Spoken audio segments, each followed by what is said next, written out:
आप सभी लोगों का स्वागत है हमारे अपने YouTube channel SBGS research centre पर। तो जैसा कि मैंने आपको पिछले वीडियो में बताया था कि हम लोगों को जीएस किस प्रकार से पढ़नी चाहिए, उसी टॉपिक को हम आगे कवर कर रहे हैं अपने अगले सेगमेंट ज्योग्राफी में। मैंने पिछले वीडियो में आपको बताया था कि जीएस किस प्रकार से पढ़नी चाहिए, कौन कौन से सेगमेंट पहले पढ़ने चाहिए, कौन कौन से थोड़ा बाद में पढ़ने चाहिए। इसी तरह से आज हम कवर करेंगे ज्योग्राफी। पहले तो हमें ये पता होना चाहिए ज्योग्राफी के कौन कौन से महत्वपूर्ण पार्ट हैं जहाँ से क्वेश्चन आने की प्रबल संभावना रहती है और जो हमारे सबसे बेहतरीन तरीके से तैयार होने चाहिए। तो चलिए देखते हैं हम लोग कि हमें ज्योग्राफी कैसे पढ़नी चाहिए। देखिए, सबसे पहले हमें पढ़ना चाहिए भारतीय भूगोल, इंटरनेशनल ज्योग्राफी अर्थात अंतर्राष्ट्रीय भूगोल।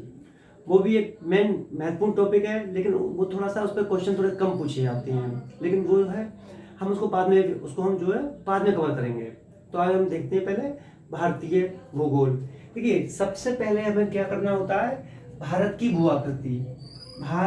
भू आकृति ये सबसे मोस्ट इम्पोर्टेंट टॉपिक है। इसमें क्या क्या आते हैं, सबसे पहले हिमालय आता है। इसमें हिमालय में जैसे कि ग्लेशियर हैं आपके, दर्रे हैं आपके, हिमालय कितने भागों में बटा हुआ है, इस तरह से हमें पढ़ना होता है। यहाँ की महत्वपूर्ण चोटियाँ कौन कौन सी हैं, आप इसमें से निकलने वाली नदियाँ कौन कौन सी है, कौन सी नदी हिमालय से निकल के उत्तर प्रदेश में जाती है, पंजाब में जाती है, या फिर अदर बिहार पश्चिम बंगाल में जाती है, ये हमें पता होना चाहिए। उद्गम स्थल पता होना चाहिए उनके। अगला आ जाता है फिर इसके बाद तटीय मैदान।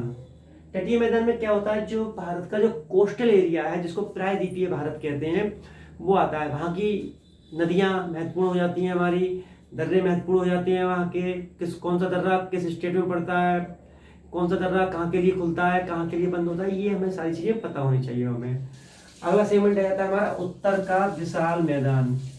ये सबसे महत्वपूर्ण है। जैसे कि आपका उत्तर प्रदेश है, हरियाणा है, बिहार है, इसमें आदि स्टेट आ जाती हैं। तो यहाँ पर हम उन्हीं राज्यों का वर्गीकरण करते हैं। अगला देखते हैं प्रायद्वीपीय भारत। देखिए, तटीय मैदान क्या होता है, प्रायद्वीपीय भारत का ही हिस्सा होते हैं ये। लेकिन जो तटीय मैदान होते हैं वो आपके, जैसे कि ये आपका एरिया है आपका, तो ये जो तटीय मैदान है ये इस तरह से, ये जो आपके मैदान होते हैं ये होते हैं आपके तटीय मैदान आपके, ठीक है। और इसके जो ये वाला पूरा हिस्सा है ये, इसको कहते हैं पूरा प्रायद्वीपीय भारत। तो इसको हम थोड़ा पढ़ लेते हैं अच्छी तरह से। इसके अलावा ये आपका सेगमेंट यहाँ पे भारत की भू आकृति क्लियर हो जाता है। इसके अलावा फिर हम आगे बढ़ते हैं तो हमारा अगला सेगमेंट आता है जल अपवाह तंत्र। जल अपवाह तंत्र में हमें नदियाँ पढ़नी होती हैं, कौन सी नदी कहाँ से निकलती है, क्या उद्गम स्थल है उसमें। तो पहला सेगमेंट यही हो जाता है नदी तंत्र आपका, ठीक है। इसमें हिमालयी नदियाँ हो जाती हैं, दक्षिण भारत की नदियाँ हो जाती हैं, इनको हम पढ़ेंगे यहाँ पर। इसके बाद फिर हम अगला पढ़ेंगे झील एवं झीलों के प्रकार। झील एवं झीलों के प्रकार, झील एवं झीलों के प्रकार, क्योंकि झीलें कई प्रकार की होती हैं।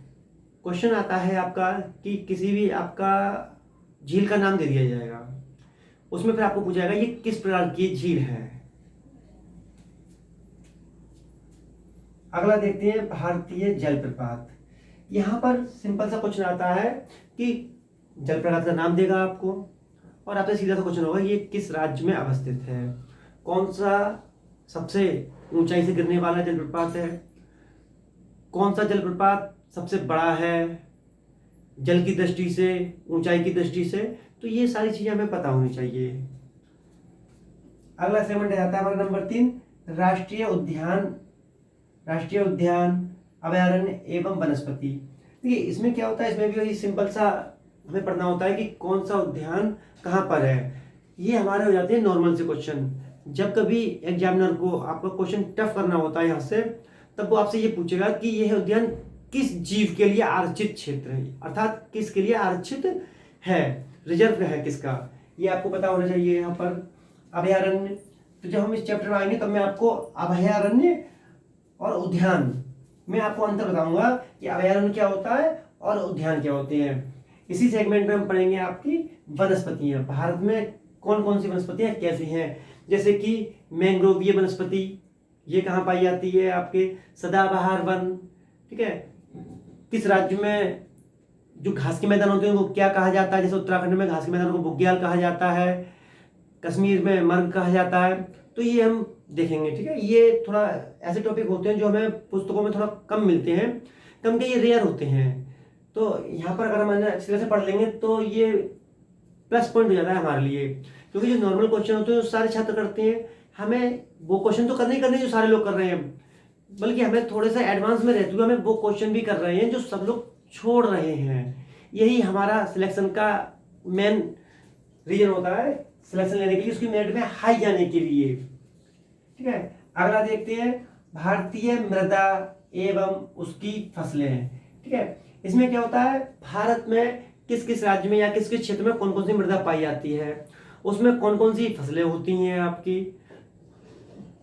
ये किन किन राज्यों में किस प्रकार से फैली हुई हैं, रीजन, राज्य, इस तरह से लाल मिट्टी से कहाँ पाई जाती है, काली मिट्टी कहाँ पाई जाती है, रेगुर मृदा कहाँ पाई जाती है, इस प्रकार से ये सारी चीजें हम यहाँ पढ़ेंगे इस तरह से। ठीक है, अगला है आपका संसाधन। संसाधन होता है जो भारत के जो प्राकृतिक संसाधन हैं, जैसे कि खनिज पदार्थ, जैसे कि जो होते हैं आपके, जैसे पेट्रोलियम पदार्थ है आपके, कोयला है आपके, ये हमारे खनिज संसाधन हो जाते हैं। ये हमें कहाँ कहाँ पाए जाते हैं, किन किन राज्यों में पाए जाते हैं, सर्वाधिक कहाँ पर पाए जाते हैं, ये यहाँ पर हमें देखना होता है। ठीक है, अगला देखते हैं उद्योग। यहाँ पर हमसे ये पूछा जाएगा कि उद्योग धंधों के लिए कौन सा राज्य फेमस है, कहाँ पर कौन सा राज्य में, मतलब जैसे कि कोयले से आधारित उद्योग किस राज्य में अवस्थित है आपके, कौन सा राज्य कोयले के लिए प्रसिद्ध है। तो ये जो जितने भी उद्योग धंधे हैं, जैसे कि JRD टाटा की फैक्ट्री कहाँ पर है आपकी, पूछ सकता है। आंवला पूछ सकता है, इफको जो कि फेमस है उसके लिए, क्रब को पूछा जा सकता है आपसे। तो ये सारे क्या होते हैं, उद्योग। उद्योग हमारे पास कौन कौन से उद्योग है, बुनकर उद्योग कौन सा है, ये सारे इसी में आ जाते हैं आपके। ठीक है, अगला देखते हैं राजनीतिक भारत। ये आपका महत्वपूर्ण टॉपिक है। महत्वपूर्ण टॉपिक इसलिए है क्योंकि यहाँ पे भारत की जो अंतर्राष्ट्रीय सीमा है वो कौन कौन सी है, कौन कौन से राज्य अंतर्राष्ट्रीय सीमा से लगे हुए हैं, 3 तरफ से कौन सा राज्य लगा हुआ है आपका, 4 तरफ से कौन सा लगा हुआ है, चारों ओर से तो देखिए कोई राज्य नहीं घिरा होता है। ठीक है, 3 ओर से घिरे हुए होते हैं, 2 ओर से कौन घिरे हैं, एक तरफ से कौन है, एक तरफ से किसकी लगी हुई है सीमा रेखा, ये सारी चीजें इसमें आ जाती हैं। ठीक है, अगला देखते हैं भारत के राज्य। ये जो भारत के ये जो राज्य हैं वो मैंने इसमें इंक्लूड कर दिए हैं आपके। तो इसमें क्या होता है कि देखिए ज्यादातर पुस्तकों में हमें प्रत्येक राज्य का वर्णन नहीं मिलता है, लेकिन मैं यहाँ पर आपको प्रत्येक राज्य को अलग अलग पढ़ाऊंगा। उससे क्या हो जाता है कि छोटा छोटा पढ़ाऊंगा, ज़्यादा डीप नहीं पढ़ाऊंगा मैं, हालांकि हल्का पढ़ाऊंगा, लेकिन मैं इतना पढ़ाऊंगा कि अगर कभी भी कोई क्वेश्चन पूछा जाएगा तो आप उसको आराम से टिक कर सकते हो, जिससे कि आपकी भविष्य में चिंता नहीं रहेगी कि क्या पढ़ें क्या छोड़ें। ठीक है, अगला देखते हैं भारतीय जनजातियां। यहाँ से क्वेश्चन हर बार आते हैं, ज़्यादातर मतलब पूछे ही जाते हैं, अच्छे अच्छे एग्जामिनर जो होते हैं वो यहाँ से पूछते हैं, छोटा आयोग भी पूछता है, बड़ा आयोग भी पूछता है। तो यहाँ पर क्या है कि यहाँ पर जो क्वेश्चन बनेगा वो ऐसे बनता है कि किस राज्य में कौन सी जनजाति रहती है। जैसे आपसे पूछ ले, मान लीजिए लेप्चा जनजाति कहाँ रहती है, आपसे थारू जनजाति कहाँ रहती है, कौन से राज्य हैं, जारवा कहाँ रहती है, भारत की सबसे खतरनाक जनजाति कौन सी है, सेंटली जो कि अंडमान निकोबार की सेंटली द्वीप में पाई जाती है, ये आपसे। ठीक है, और जो इसके अलावा कुछ मिसलेनियस चीजें हो जाती हैं आपकी, मतलब विविध जो बचे आते हैं वो, जैसे कि भारत के ज्वालामुखी हैं आपके, भारत के ज्वालामुखी हो जाते हैं क्षेत्र, और जो भविष्य में जो क्वेश्चन पूछे गए हैं उनको यहाँ पर हम रिव्यू किया करेंगे कि किस तरह से उसका आंसर दिया जा सकता है, जो कि थोड़ा चैप्टर से अलग होते हैं। तो ये चीज़ें अगर आप सभी लोग मेरे साथ ये सारी चीज़ें पढ़ लेंगे तो आपको भारतीय भूगोल में कभी भी कुछ भी अलग से पढ़ने की आवश्यकता नहीं पड़ेगी। आप लगातार मेरे साथ बने रहें, जिससे आपको आवश्यक ज्ञान प्राप्त होता रहे। इसमें क्या होता है कि आपके कभी भी ये चीज़ क्लियर होने के बाद आपको किसी भी पुस्तक की आप प्रैक्टिस हल करें, तुरंत आप हल कर देंगे।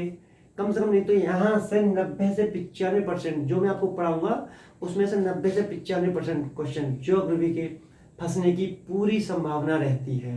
एक आध क्वेश्चन अपवाद हो सकता है, लेकिन 90 से 95% आ जाते हैं हमारे। ठीक है, तो आज के लिए इतना ही। अगले वीडियो में हम पहला चैप्टर आपका भारत की भू आकृति के बारे में चर्चा करेंगे, और इसके जो मोस्ट इम्पोर्टेंट चैप्टर है वो हम देखेंगे। ठीक है, आज के लिए इतना ही, धन्यवाद।